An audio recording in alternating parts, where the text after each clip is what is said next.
ಎಲ್ಲರಿಗೂ ನಮಸ್ತೆ. ನಮ್ಮ ಮನೇಲಿ ಇವತ್ತೊಂದು ಮ್ಯಾಂಗೋ ಇತ್ತು, ಅದನ್ನು ತೊಗೊಂಡು ಮಿಕ್ಸಿಗೆ ಹಾಕಿದೆ ಕಟ್ ಮಾಡಿ. ಫಸ್ಟ್ ಅಂದ್ಕೊಂಡೆ ಜ್ಯೂಸ್ ಮಾಡೋಣ ಅಂತ, ಆಮೇಲೆ ಯಾಕೋ ನನಗೆ ಇಷ್ಟ ಆಗಲಿಲ್ಲ ಜ್ಯೂಸ್ ಮಾಡೋದಕ್ಕೆ.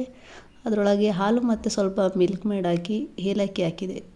ಅದಾದಮೇಲೆ ಮಿಕ್ಸಿ ಮಾಡಿಕೊಂಡೆ. ಸ್ವಲ್ಪ ಕಡಿಮೆ ಇತ್ತು ಅಂತ ಸಕ್ಕರೆನೂ ಹಾಕ್ಕೊಂಡೆ. ಅದಾದಮೇಲೆ ಗಟ್ಟಿ ತಿಕ್ನೆಸ್ ಆಯಿತು. ಇವಾಗ ನಾನು ಐಸ್ ಕ್ರೀಮ್ ಮಾಡೋಣ ಅಂದ್ಕೊಂಡೆ. ಅದಾದಮೇಲೆ ಡ್ರೈ ಫ್ರೂಟ್ಸ್ ಎಲ್ಲ ಕಟ್ ಮಾಡಿ ಒಂದು ಬಾಕ್ಸಿಗೆ ಹಾಕ್ಕೊಂಡೆ. ಅದನ್ನು ತೊಗೊಂಡು ಅದ್ರೊಳಗೆ ಹಾಕಿದೆ, ಮಿಕ್ಸಿ ಮಾಡಿರೋದು. ಚೆನ್ನಾಗಿ ಮಿಕ್ಸ್ ಮಾಡ್ತಾಯಿದ್ದೀನಿ ಚೆನ್ನಾಗಿ ಮಿಕ್ಸ್ ಮಾಡಾದಮೇಲೆ ಡಬ್ಬಿ ಹಾಕಿಬಿಟ್ಟು ಫ್ರೀಜರಲ್ಲಿ ತೊಗೊಂಡೋಗಿ ಇಟ್ಟಿದೆ. ಇದನ್ನು ಇವಾಗಲೇ ನೋಡಬಾರ್ದು, ನೆಕ್ಸ್ಟ್ ಡೇ ಬೆಳಗ್ಗೆ ಮಾರ್ನಿಂಗ್ ನೋಡಬೇಕು. ಚೆನ್ನಾಗಿ ಫ್ರೀಜಾಗಿರುತ್ತೆ, ಗಟ್ಟಿಯಾಗಿರುತ್ತೆ. ತೆಗೆದು ನೋಡಿದೆ, ಹೆಂಗಿತ್ತು ಅಂದರೆ ತಿಂತಾಯಿದ್ರೆ ಬಾಯಲ್ಲಿ ಹಾಗೆ ನೀರು ಬರಬೇಕು, ಅಷ್ಟು ಸಖತ್ತಾಗಿತ್ತು. ಜಾಸ್ತಿ ಏನು ಯೂಸ್ ಮಾಡಲ್ಲ, ಇಷ್ಟು ಹಾಕ್ಬಿಟ್ಟು ಹೆಂಗೆಲ್ಲ ಮಾಡಿದ್ದೀನಿ ನೋಡಿರಿ. ನಿಮ್ಮ ಮನೇಲಿ ಹೀಗೆ ಮಾಡ್ಕೊಳ್ತೀನಿ. ಮತ್ತೆ ಸಿಗುವ, ಬಾಯ್ ಬಾಯ್.